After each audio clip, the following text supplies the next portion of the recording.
ante o espírito de testemunho pessoal no serviço. As realizações que poderíamos apontar por graça ou prerrogativa especial nada mais exprime senão o profundo esforço deles mesmos, no sentido de aprender e aplicar com Jesus. O Cristo não fundou, com a sua doutrina, um sistema de deuses e devotos, separados entre si. Criou o vigoroso organismo de transformação espiritual para o bem supremo, destinado a todos os corações sedentos de luz, amor e verdade.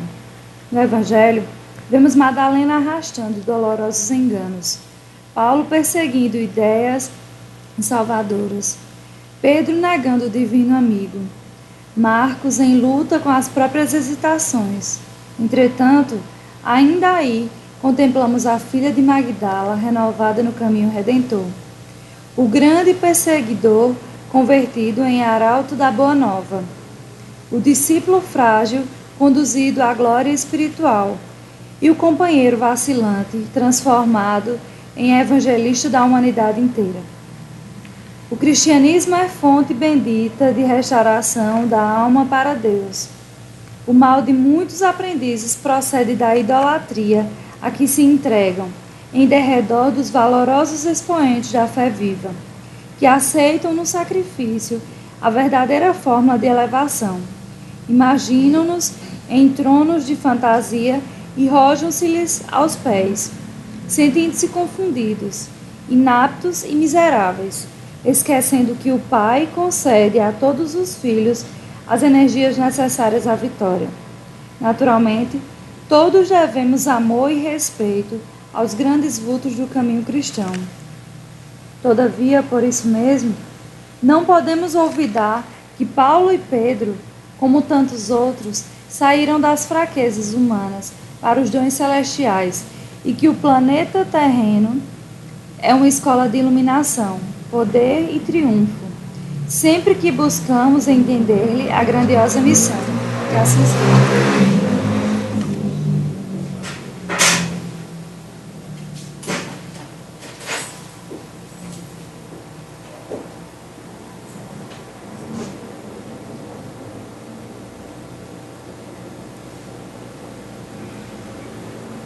Unamos nossos pensamentos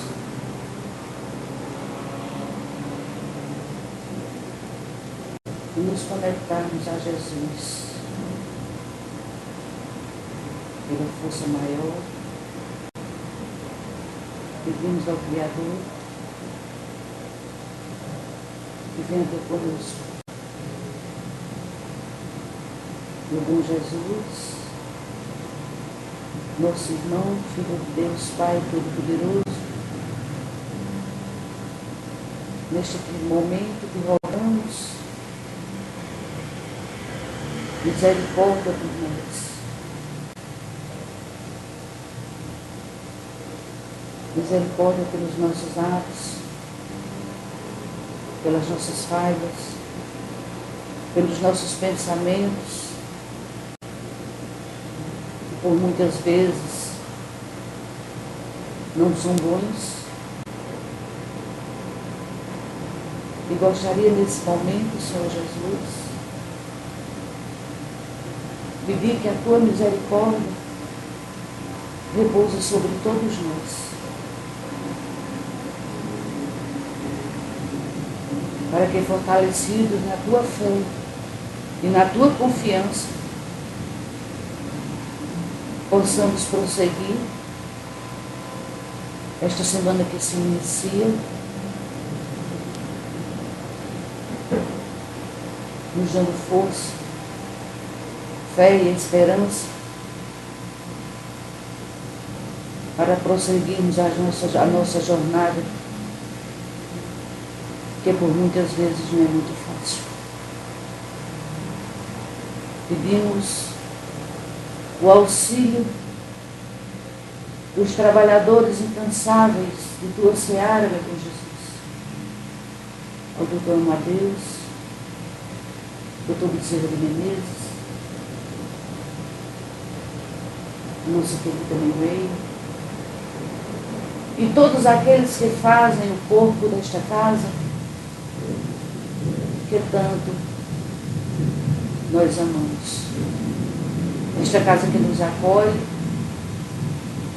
pelas pessoas que nela, umas são fixas, outras transitórias. Pedimos por aqueles que passam em nossa calçada, em nossa rua, na nossa cidade, no nosso estado, no nosso país. E vou mais adiante, meu bom Jesus. Pedir misericórdia por aqueles que fazem os outros sofrer, pelos corações endurecidos, pelos governantes que não tomam conta do seu povo como deveria tomar. Tem misericórdia deles, Senhor Jesus. E rega com teu amor a semente latente que existe dentro de todos nós. Mas que ela cresça dentro, principalmente, dos nossos políticos, dos governantes da terra, para que essa semente seja de amor, paz, concórdia e união. Misericórdia, Senhor, por nós, que ainda não sabemos traduzir as linhas pontilhadas que existem nas nossas tarefas. Toma conta de nós, meu bom Jesus. Que Maria Santíssima possa nos cobrir com seu véu de amor, hoje e amanhã, Senhor. Que assim seja.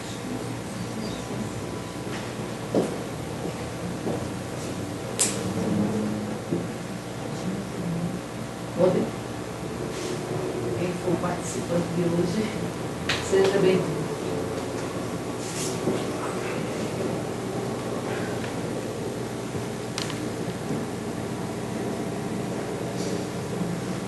Meus amigos, minhas amigas, meus irmãos, boa noite. Que Jesus continue nos abençoando e desejar a vocês um feliz ano novo, né? Na verdade, é a primeira vez do ano que estamos vindo a Sumé, que possamos vir outras vezes, nem tão cedo vão ficar livres de nós, porque até desencarnados nós viremos. Bem, no livro Céu e Inferno, lá no capítulo 5, no item 1, Kardec nos diz que o Evangelho não faz nenhuma menção do purgatório, que só foi admitido pela Igreja no ano de 563. O purgatório deu origem àquele escândalo do comércio das indulgências, com as quais se vendia a entrada no céu. E esse abuso foi justamente a causa primeira da reforma da Igreja naquela época, que foi o causador de levar Martin Luther, que nós conhecemos como Martim Lutero, que rejeitou o purgatório. Martim Lutero era um estudioso, um homem muito fiel a Deus, e ao visitar Roma, deparou-se com uma situação esquisita, no mínimo. O frade lá, a pessoa responsável, dizia: deposite aqui suas moedas, que ao depositá-la uma alma se salvará do purgatório. E aquilo deixou Lutero, ficou totalmente indignado e também revoltado, porque como? As pessoas que tinham se salvavam e as que não tinham. Então houve aquele rebuliço. Ele já tinha traduzido a Bíblia, né? E ele dizia que na Bíblia não tinha lugar nenhum fazendo menção a esse lugar. Bom, purgatório é um lugar de purificação das almas do justo antes da sua admissão nas bem-aventuranças, ou qualquer lugar onde se sofre por algum tempo. jamais foram determinados e definidos claramente o lugar do purgatório e a natureza das penas aí sofridas. A maioria de nós, oriundos do catolicismo, sempre ouvimos falar que quem descumprisse com as leis de Deus ia direto para o purgatório, né? Dependendo do pecado. Porque tinha, naquela época, o pecado, digamos, suave, né? E tinha o pecado direto para o inferno, que era o pecado mortal. Já no livro Evolução em Dois Mundos, André Luiz, através da psicografia de Chico Xavier, no capítulo 12, ele diz: encetando, pois, a sua iniciação no plano espiritual, de consciência desperta e responsável, o homem começa a penetrar na essência da lei de causa e efeito, encontrando a si mesmo os resultados enobrecedores ou deprimentes das próprias ações. Quando, dilacerado e desditoso, grita a própria aflição ao longo dos largos continentes do espaço cósmico, reunindo-se a outros culpados do mesmo jaez, com os quais permuta os quadros inquietantes da imaginação do desvario, tecendo o plasma sutil do pensamento contínuo. Então nós percebemos que é minha condição mental quem me faz estar ou viver o inferno, ou o céu, ou o purgatório. O Papa disse, há algum tempo atrás, que céu e inferno era um estado de consciência. Nós, costumeiramente, até porque nós somos ainda criaturas a caminho dessa tão almejada evolução, nós nos cobramos demais às vezes, e às vezes nem nos perdoamos. E isso fica, de certa forma, plasmando, como vimos aqui. Fica plasmando, e aí, quando eu saio do corpo físico, meu pensamento me leva para onde eu fixei a ideia. E aí nós percebemos que o sofrimento durará tanto quanto eu admita e não reconheça que posso sair dali. Nesse livro ainda, No Céu e Inferno, lá no capítulo 5, no item 9, Kardec diz: purgatório exprime a ideia de um lugar circunscrito. Eis porque se aplica mais naturalmente à terra, considerada como lugar de expiação, do que ao do espaço infinito que erram os espíritos sofredores, e também porque a natureza da expiação terrestre é uma verdadeira purgação.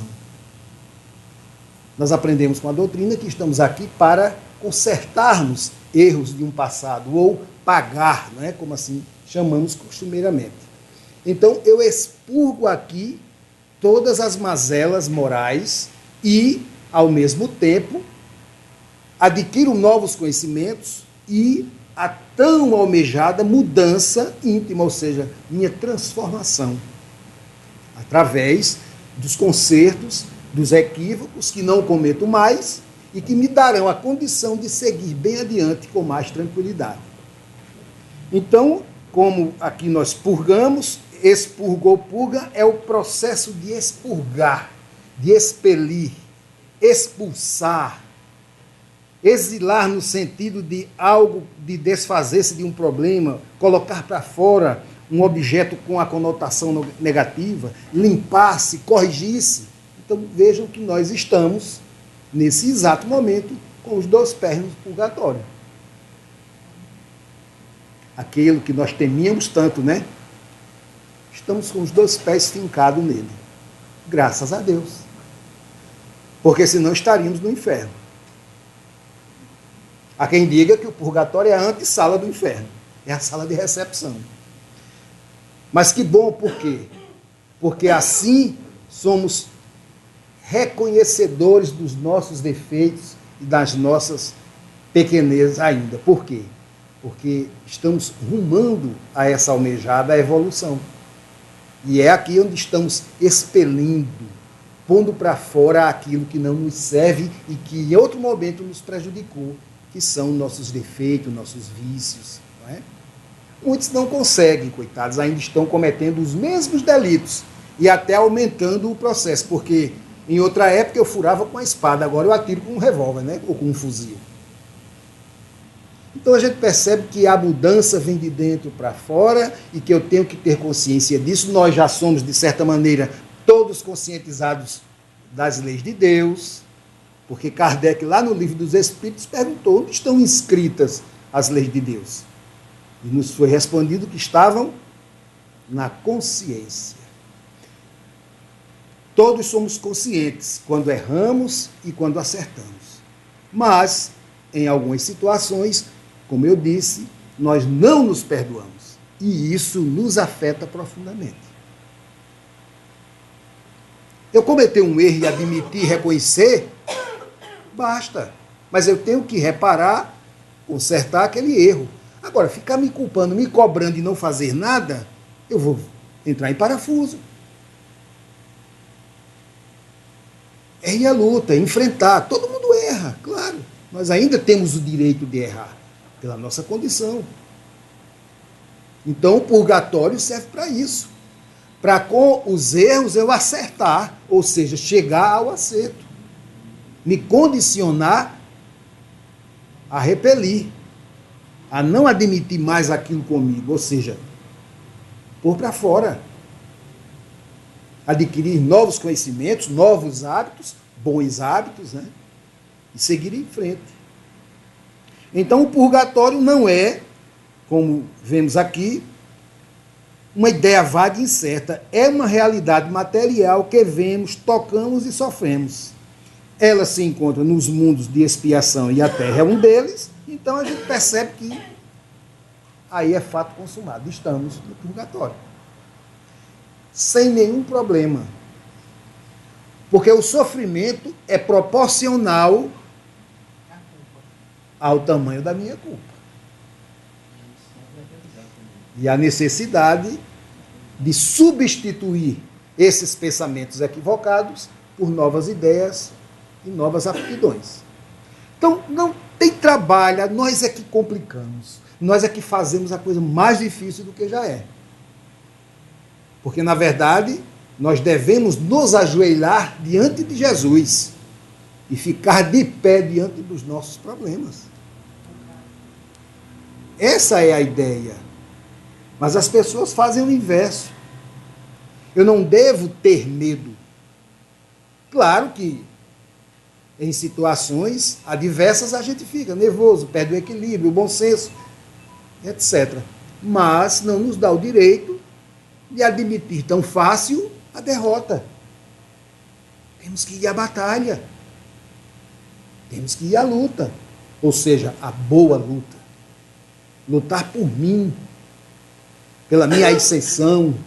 Isso sem o egoísmo, puramente espiritual. Eu tenho que crescer, como Francisco de Assis diz em sua oração, é dando que se recebe.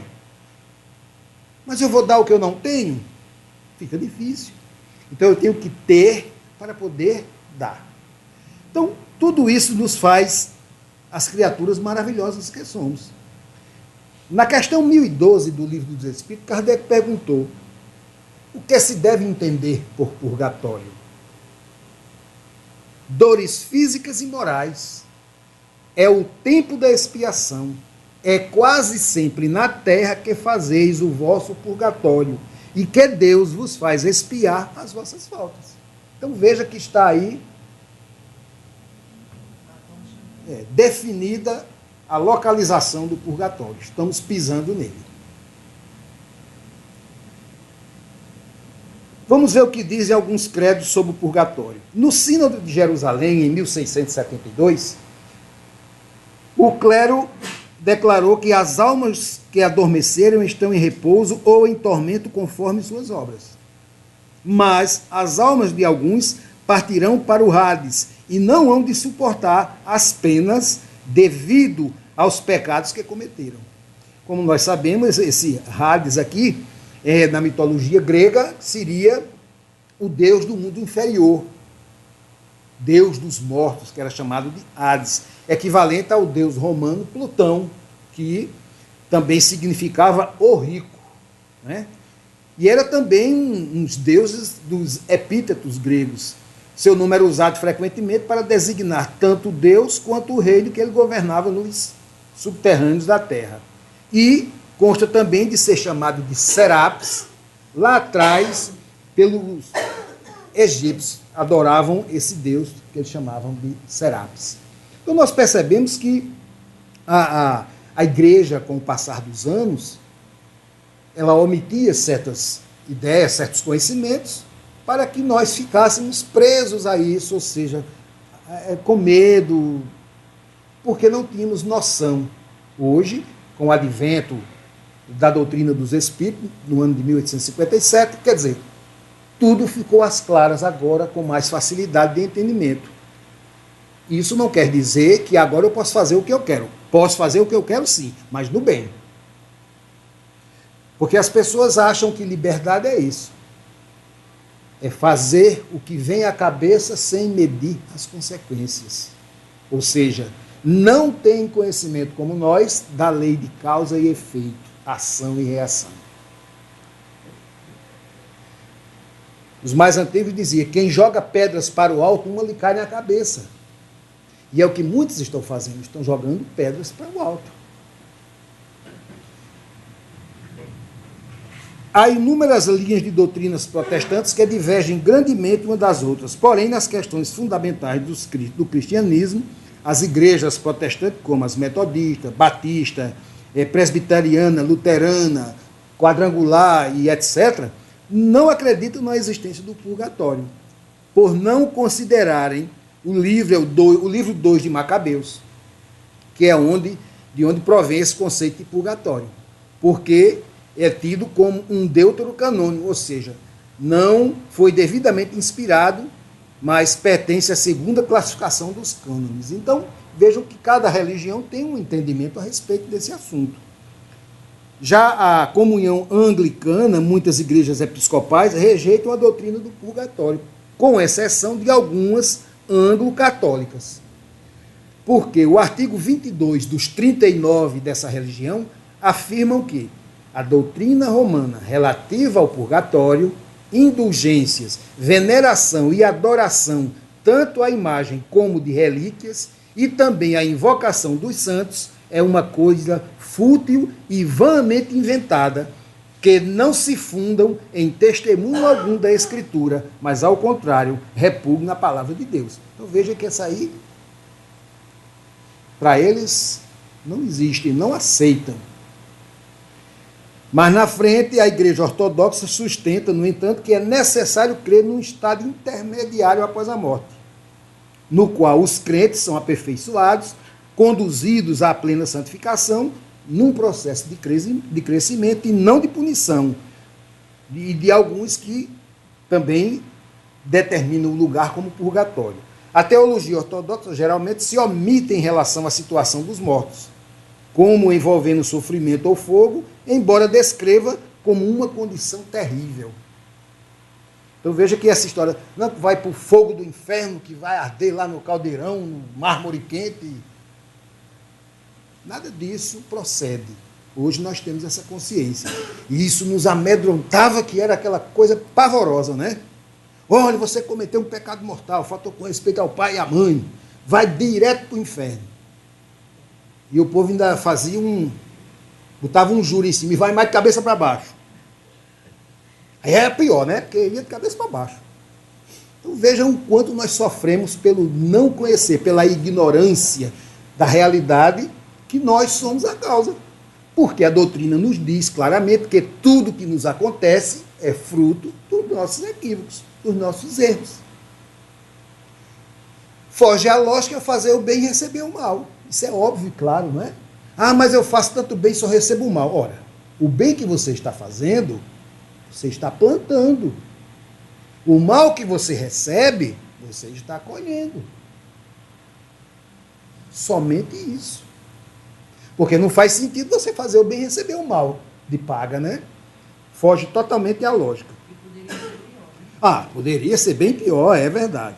Então, segundo o Espiritismo, entende-se como sofrimento físico e moral o purgatório. E é um tempo de expiação. Na Terra, como encarnado, o homem expia suas faltas, submetendo-se às provas, fazendo suas reparações. Não é, portanto, um lugar definido fora da vida encarnada, mas o estado dos espíritos imperfeitos que ainda estão em busca da tão almejada evolução. Então, nós estamos passando por esse momento, cada um à sua maneira, não é? Cada um cria seu próprio inferno e seu próprio céu. Vai depender de como eu estou pensando e como eu estou fazendo acontecer. Então, eu estando em paz comigo, estando com a consciência tranquila, estou no céu. Não tenho o que me preocupar. Problemas vão sempre existir. Por quê? É um planeta ainda de provas e expiações. Eu tenho que aceitar isso. Ah, mas está muito difícil, eu não aguento. Aguenta e não só está difícil para você. Nós costumeiramente trazemos para nós a dor como sendo a nossa maior do que a de todo mundo. Não é. Meu sofrimento é maior do que o de todo mundo. Não é. É da sua medida, no seu tamanho exato. O alfaiate que fez essa roupa sabia o que estava fazendo. Então não adianta fugir dessa realidade. O que me acontece é fruto da minha ignorância, da minha inconsequência, da minha arrogância, aí por aí vai, do egoísmo, do orgulho, que nós sabemos. Não admitimos. Quando eu admito e aceito, se torna mais fácil, mais suave, porque eu entendo. E uma vez compreendendo, eu venho resignar-me àquilo que Jesus nos convidava. Resignai-vos. Temos que ter. Agora, eu sou um coitadinho. Não, não é isso. Eu sou espírita. Não, não tem que sofrer. Ninguém veio aqui para sofrer. Engana-se quem pensa assim. O que passamos de aborrecimento, de dificuldade, é fruto dos nossos equívocos, mas temos aí a misericórdia de Deus a nosso favor, que nos dá este conhecimento que a doutrina trouxe, para que agora eu veja com outros olhos e consiga caminhar de cabeça erguida, mesmo nas dificuldades. Nada me impede. Porque se eu baixar a cabeça, se eu me dobrar, se eu aceitar mais fácil, tudo vai me afetar, tudo vai me atingir. E as pessoas às vezes se deixam afetar por tolices. Perdem a amizade, o respeito, por coisas banais. Bom, um exemplo mais clássico é a época de política, né?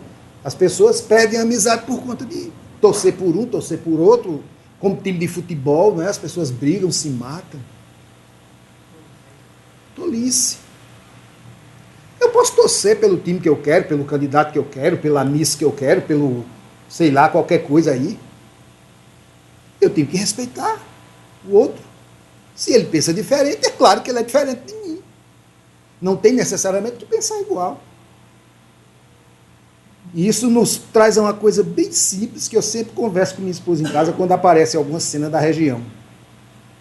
Ali na Índia, todo mundo veste a bata branca, né? Ninguém olha para a roupa do outro. Todo mundo de batinha branca. Aqui, se alguém tiver com a camisa igual a minha, eu já fico escondendo que é um pá de jarro. Ora, a fábrica não só fez uma. Mas nós não temos isso na ideia?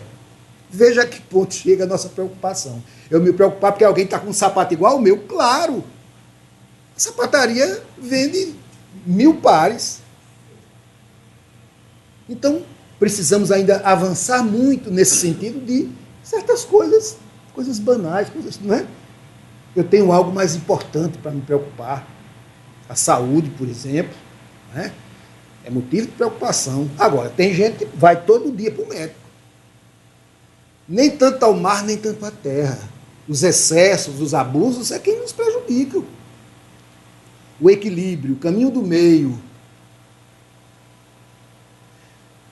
A China, por ser milenar, a Índia também, que muito antes de Cristo, a China já existia, 15 mil anos antes da Bíblia já tinha a Índia lá funcionando com seu livro, o Bhagavad Gita.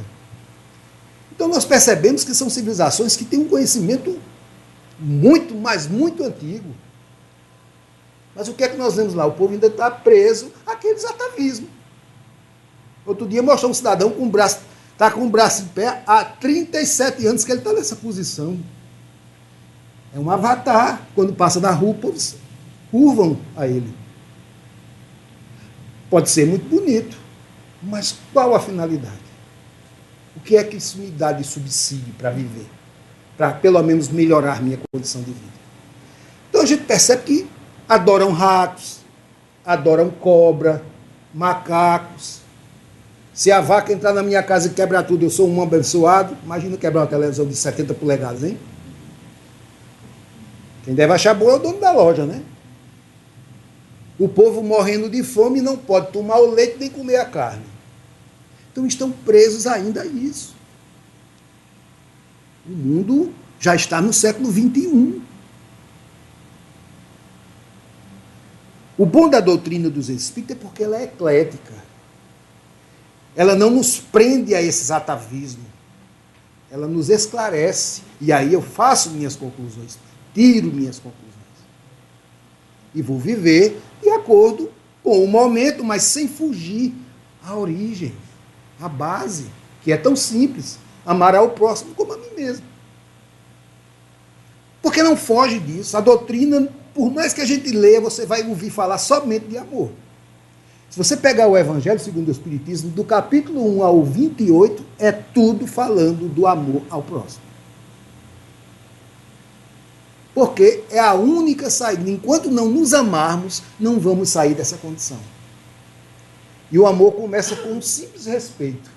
Basta respeitar, você está amando. O que nós vemos por aí são as pessoas darem peixeiradas, matar de marreta e dizer que matou porque amava, né? Se não amasse, como seria? Hein?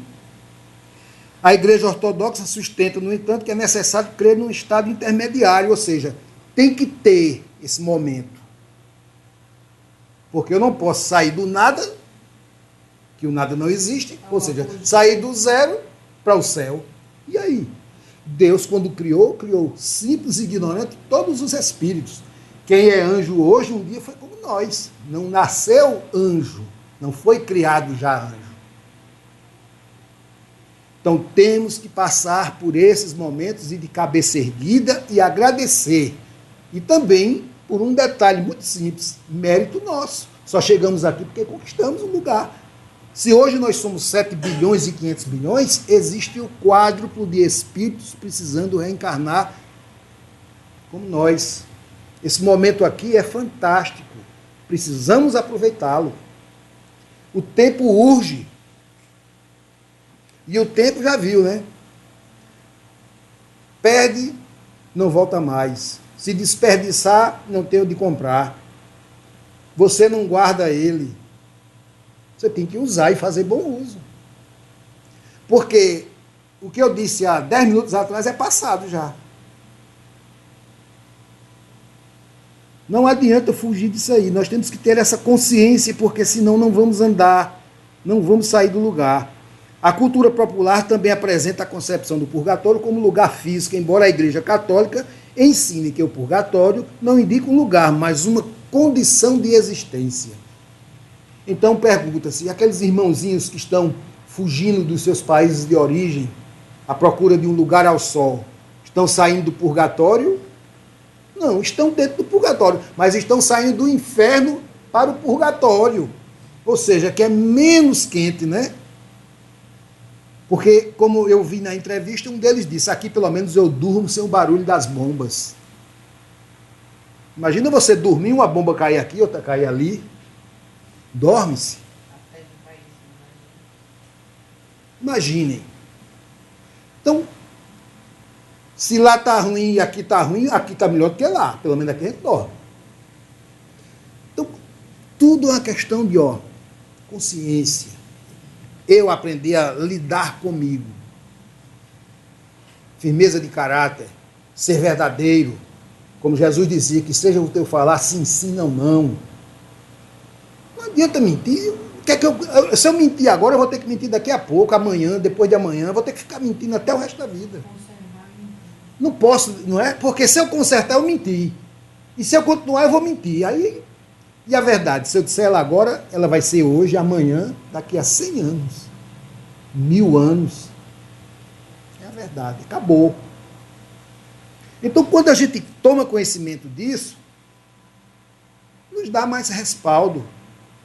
Eu diria que nos dá mais força, porque agora eu eu estava preso a isso. E isso estava me impedindo de caminhar. Era um peso a mais que eu carregava, desnecessariamente. Então, a consciência tranquila nos alivia em muito. Quantos não conseguem colocar a cabecinha no travesseiro à noite e dormir? Hã? O mais rico que seja, vale a pena? Ou aquele que está agora deitado embaixo do viaduto, num papelãozinho bem tranquilo, chega a estar roncando. E ele está feliz. O que para nós parece, mas para ele é a felicidade. Está dormindo o sono dele, sem preocupação. E isso não tem preço. Mas aí eu me preocupo com o vizinho, me preocupo com o colega do trabalho, me preocupo e saio, nem vivo a minha vida e nem vivo a do outro, porque eu não posso viver a vida do outro. Então eu vivo no meu inferno diariamente. Mas o que é que eu faço? Culpo as pessoas. A culpa sempre é do outro. Quando nós sabemos que a última palavra é a nossa. Eu sou quem digo sim ou não. Que nós chamamos de livre-arbítrio. Eu sou quem escolhe. Quando eu faço a escolha errada, dá tudo errado. Nós temos que admitir isso. Quando é feita a escolha errada, não há como fugir. No capítulo 5 ainda do Céu e Inferno, lá no item 8, o Espiritismo vem, pois, negar a existência das penas futuras, não vem, né? Mas, pelo contrário, vem contestá-las, ou seja, constatá-las. Temos, sim, penas futuras. Por que não? Eu estou errando, vou pagar mais na frente. Agora, que o purgatório, como a doutrina conhece, existe, mas que não há, na verdade, um espírito mais do que essas duas alternativas. Punição temporária e graduada, segundo as suas faltas, ou a verdadeira recompensa, de acordo também com com o meu merecimento. E o Espiritismo não aceita a pena eterna, ou seja, ninguém é condenado ao inferno eternamente. Não. Ninguém. Porque se eu mudo de atitude, ou seja, a partir do momento em que eu pensar diferente, eu me liberto. Eu saio daquela condição. Pode ser o sofrimento que for, eu saio dele. Mas enquanto eu aceitá-lo, enquanto eu persistir nele, eu vou sofrer. E isso pode durar um bom tempo. Ah, mas e as coisas boas que eu fiz? Sim, tudo isso é reparado, tudo isso é contabilizado. Mas eu me fixo nas erradas, nas tronchas, nos defeitos. E aí eu permaneço lá. Para onde é que vão os suicidas? Para um local onde só tem suicidas. Porque todos eles estão presos a essas ideias, a esses pensamentos. Então formam aquele grupo. Que a doutrina chama do Vale dos Suicidas. E a pessoa que cuida de todos eles, nada mais, nada menos do que a Mãe Santíssima, a Mãe de Jesus, com os seus caravaneiros que vão lá socorrer aqueles que mudaram de ideia, conseguiram aceitar um novo rumo. Então, se nós estamos aqui no purgatório, já temos essa consciência, já compreendemos o certo ou errado, ora, eu acho que facilita mais. Nós evitamos mais equívocos e vamos passar a acertar mais. Lógico, isso aí não tem, não é? Mas eu tenho que me policiar, porque ainda habita em nós algumas imperfeições que estão, há muito tempo ali coladinha na gente. Por quê? Porque eu não consegui expulsá-la ainda do meu ser. Mas agora eu tenho consciência e vou trabalhar isso, ou seja, eu vou aparar essas arestas, eu vou lixar. Eu não quero isso para mim. É o que a gente diz na transformação, né? Eu vou ser um novo ser. Não é que eu vá nascer de novo agora, não. Mas eu vou me transformar ainda aqui, deixando de tomar certas atitudes, de fazer certas bobagens e tomando uma nova postura. Então eu vou ser uma nova criatura a partir de então.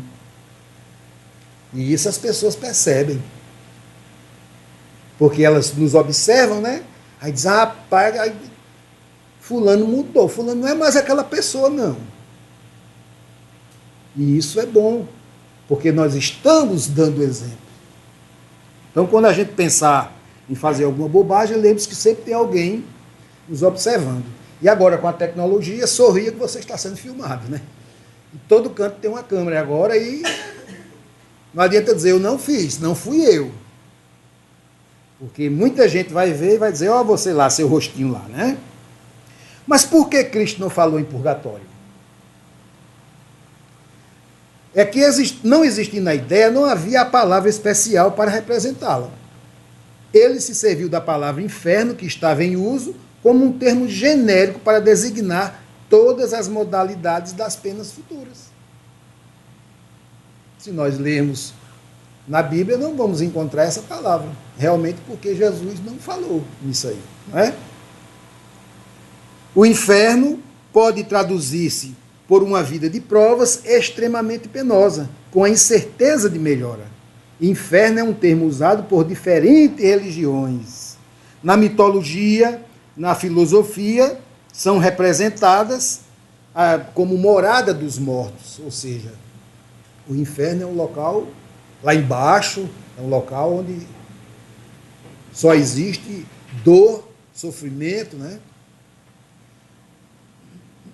A origem é um termo latino, inferno, que significa profundezas, ou mundo inferior, e origina-se da palavra latina pré-cristã, inferos, que significa lugares baixos, infernos.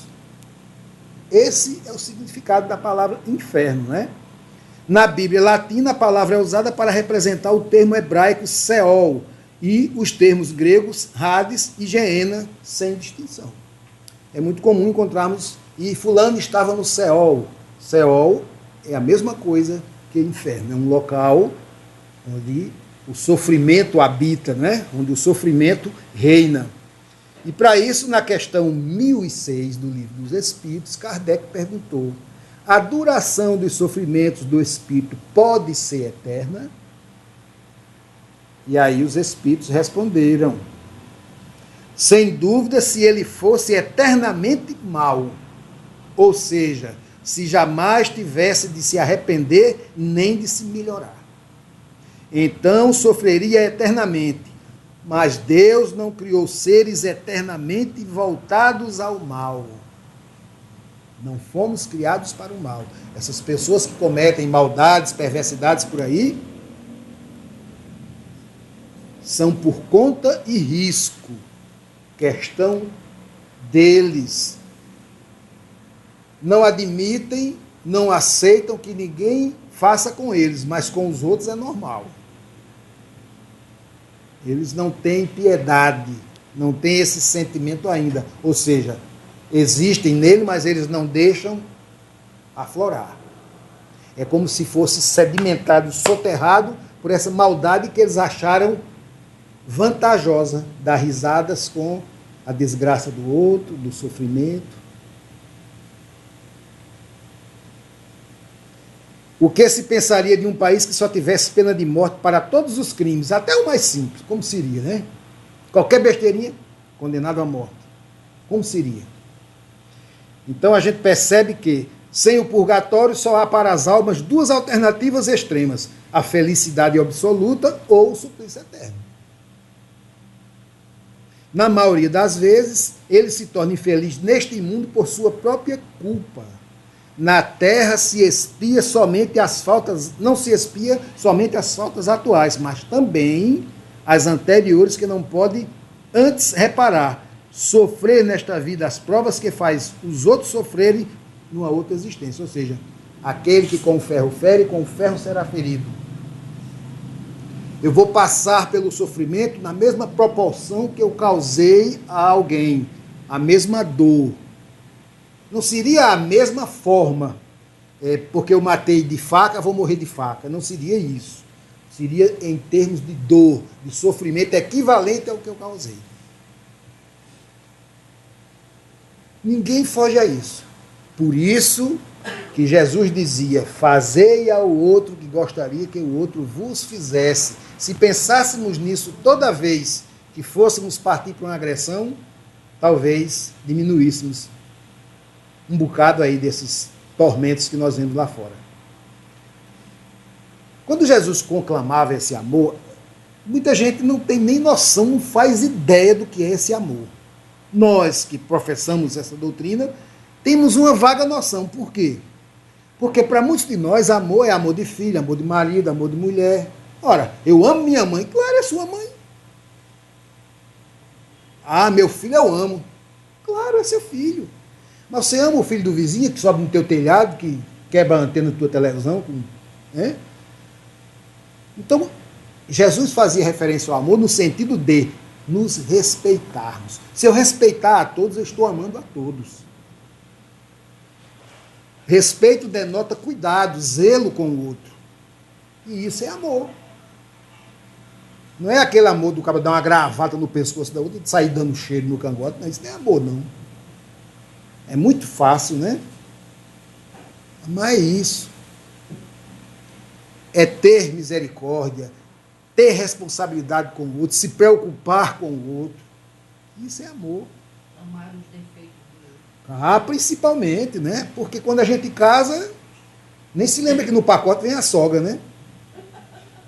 Aí quando abre o pacote, gente, tem isso aqui? Tinha, tá? Fazia parte do negócio, né? Aí eu só amo, mas é a mãe da minha esposa, né? E aí? A gente fala tão, né, em tom de brincadeira assim, da sogra, mas existem verdadeiras segundas mães nas sogras, que nos amam, que nos prezam, né? Que nos respeitam, como nós também as respeitamos. Então, isso é amor. Isso é lindo, maravilhoso. Uma família unida é uma família que se ama, que se respeita. Famílias que vivem um verdadeiro inferno. Ou seja, só tem, como eles dizem, esses cãozinhos, um alfinetando o outro, dando garfadas, né? Mas é muito raro um ambiente totalmente de paz. Por quê? Porque a condição do planeta não nos oferece ainda esse estágio. Mas nós podemos chegar lá. Só depende de nós. Porque se tudo que eu deixar vir me afetar, eu não vou sair do lugar nunca. Eu tenho que relevar. Eu tenho que me colocar no lugar do outro. Será que eu faria diferente no lugar dele, naquele momento? Não é? Às vezes um colega de trabalho dá uma resposta, sei lá, diz alguma coisa que magoa a gente, que parece que levou uma bofetada. Pensa, releva. A doutrina recomenda que a gente converse com a pessoa em separado, sem chamar a atenção, se expressar com o outro diretamente, olhando nos olhos. Uma conversa resolve, um entendimento, né? Se chega a um acordo comum. E isso é amor, isso é respeito. Agora, eu só cuido de mim, só penso em mim, aí fica difícil. Eu saio pisando, eu saio machucando, sou o bambambam. Enquanto acontece com os outros eu dou risada, mas quando acontece comigo, aí eu acho ruim, aí eu não aguento. Ora, não é que eu vá sentir a dor do outro, mas o outro está com uma dor, eu posso botar um travesseiro, dar um sopro, passar uma pomada, é o máximo que eu posso fazer. Eu não posso tirar a dor dele e botar em mim. Nem devo, porque a dor é dele. E a gente às vezes quer carregar a dor do outro. Não, isso é tolice. Eu ajudo naquilo que eu posso. Nada mais do que isso, porque a dor é dele. Carregar minha cruz já é difícil e eu carregar do outro.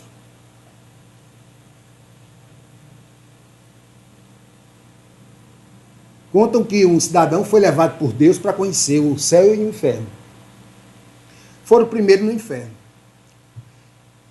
Entraram, abriram uma porta, um salão grande, e no meio um enorme caldeirão com uma sopa suculenta, várias pessoas ao redor, tudo magras, num estado deprimente. Agora, as colheres que eles estavam com ela eram colheres grandes que alcançavam o caldeirão, mas não alcançavam as bocas. Aí foram para o céu, quando Deus abriu um salão igual ao outro, caldeirão do mesmo tamanho, com aquela sopa cheirosa do mesmo jeito, as pessoas com as colheres, com os cabos enormes, mas todas felizes, saciadas, gordas. Aí o camarada disse, espera aí, tem alguma coisa errada. Aí Deus disse, por que está errado? Ele disse, olha, lá é a mesma coisa, a colher é grande, as pessoas em volta do caldeirão, e por que aqui eles estão tão felizes? Deus riu, olhou para ele e disse, é porque aqui um alimenta o outro. Então, às vezes eu me queixo das coisas quando a culpa é minha. Eu é que não tomo a atitude. Eu é que não consigo ver da forma mais simples e fácil. Mas como é mais fácil botar a culpa nos outros, né? A gente aponta logo, não sei o que foi que eu fiz para Deus estar me castigando. Ora, nem queira saber o que fez. Por isso que nós temos a bênção do esquecimento, porque conviver com as lembranças do que fizemos, isso é bem simples. Por quê? Se estamos no mundo de provas e expiações, nós viemos de onde? Do mundo feliz? Hã? Por dedução, nós viemos de um lugar um pouquinho mais embaixo, né? Então nós conquistamos esse lugar e daqui vamos para outro. Ou seja, nesse mesmo ambiente vamos eliminar o purgatório e criarmos um mundo feliz, um mundo de regeneração e depois um mundo feliz com os nossos méritos, por esse aprendizado que nos é dado, por essa conscientização. Vai levar um certo tempo, porque alguns de nós compreendem e os outros lá fora, não é? Ainda estão no mundo porque acham que estão aqui só para comer, trabalhar e dormir. Não sabem de onde vieram, por que estão aqui, nem para onde vão. Nós já temos uma vaga ideia. E estamos trabalhando, não é para isso, porque nós estamos investindo no nosso futuro. E a poupança que nós estamos fazendo lá, a gente manda daqui a moedinha para lá. A construção, o tijolinho vai daqui. Para quando eu chegar lá, está tudo pronto. Porque fui eu que construí. E Deus nos permite tudo isso. Porque Deus, o que tinha de fazer por nós, já fez. Eu não tenho mais que esperar por Deus tudo, não. Ah, porque Deus vai me ajudar. Olha, mais do que já ajudou. Deus já nos deu tudo que precisávamos. Agora Ele aguarda de nós a atitude. Vamos trabalhar, vamos buscar, vamos procurar. Mas muitos querem que caia do céu prontinho. Depois que inventaram o enlatado, muita gente deixou de cozinhar. É só abrir a lata, né? Mas não é assim. Lá no Céu e Inferno, no capítulo 5, no item 4.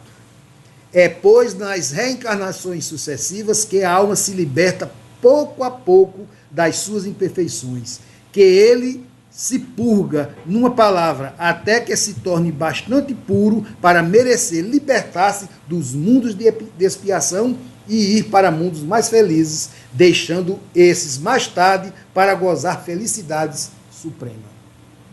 Jesus dizia que a felicidade não era deste mundo, mas não disse que íamos viver infelizmente ou a vida toda infelizes. Não.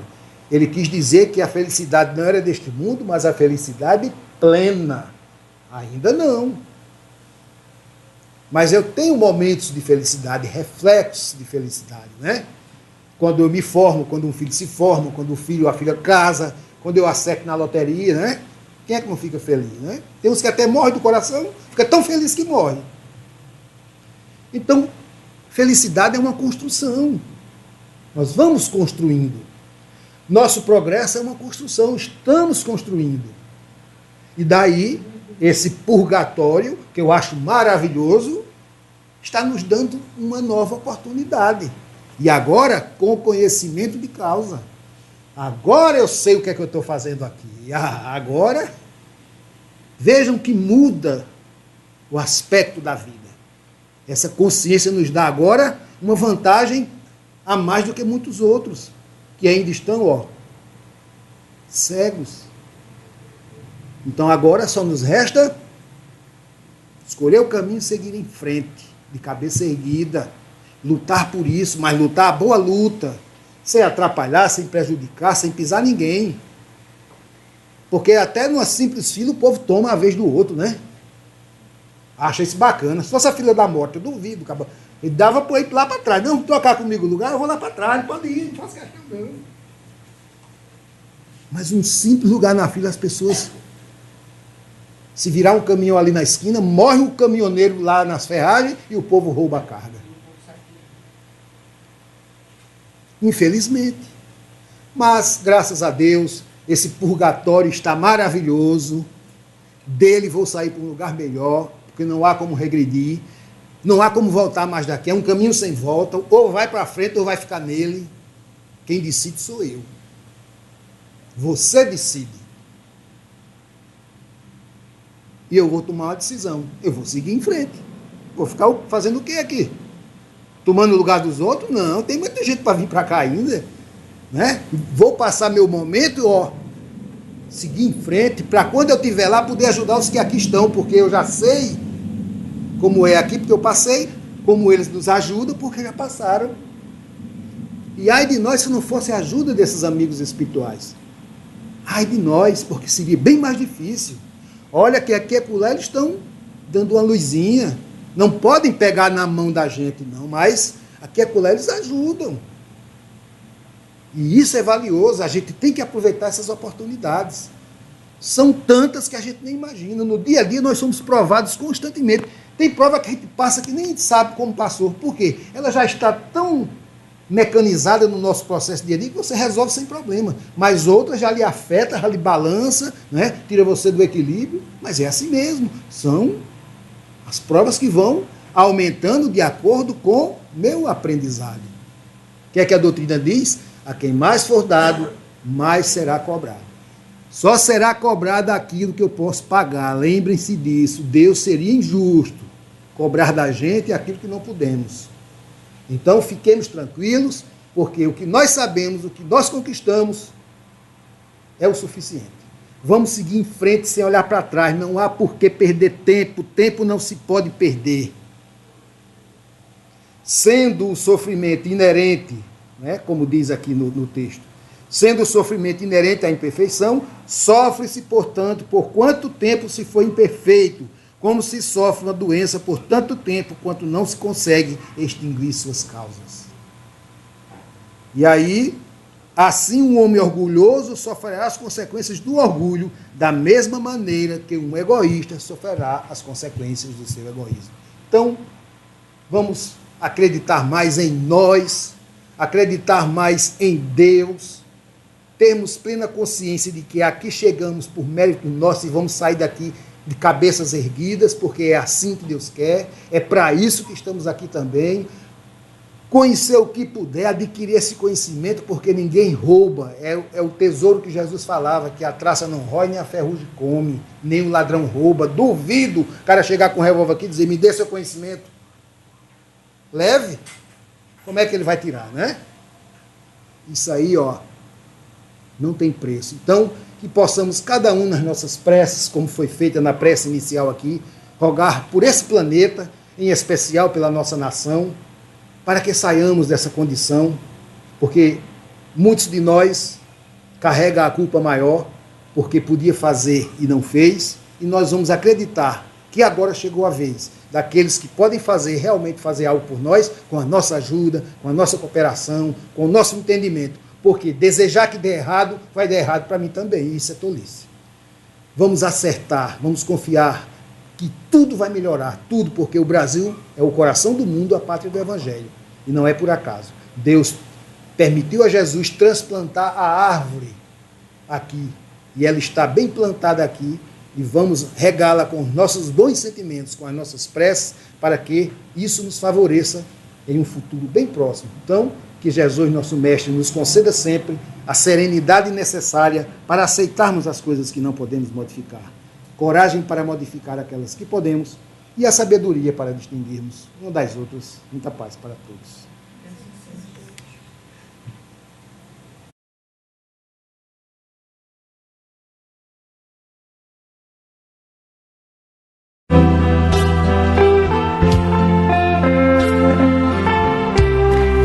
Queridos amigos, meu nome é Nazareno Feitosa e estou aqui para parabenizar todos vocês, porque está no ar a Web TV Chico Xavier. Enfim, uma grande notícia saber que temos companheiros dedicados aí de Campina Grande. Mandar um grande abraço ao nosso querido Ivan Farias e parabenizar por essa iniciativa tão nobre. Porque se a gente divulgasse mais a doutrina espírita, será que nós não teríamos um mundo melhor? Com menos suicídios, menos crimes, menos abortos, menos corrupção. Será que os corruptos, os que se deixam corromper, fariam da mesma maneira tudo o que fazem, se soubessem que a vida prossegue e que responderão pelos seus atos? Quantas mãezinhas sofrendo porque um filhinho retornou ao mundo espiritual? Quantos médiuns com a mediunidade torturada? Quantas pessoas padecendo obsessões graves que poderiam obter auxílio também na doutrina espírita? E, sobretudo, a questão dos suicídios que nós poderíamos evitar. Então, parabéns a todos vocês, aos amigos aí de Campina Grande, que essa TV Chico Xavier seja um grande sucesso, porque a vida deste homem é extraordinária.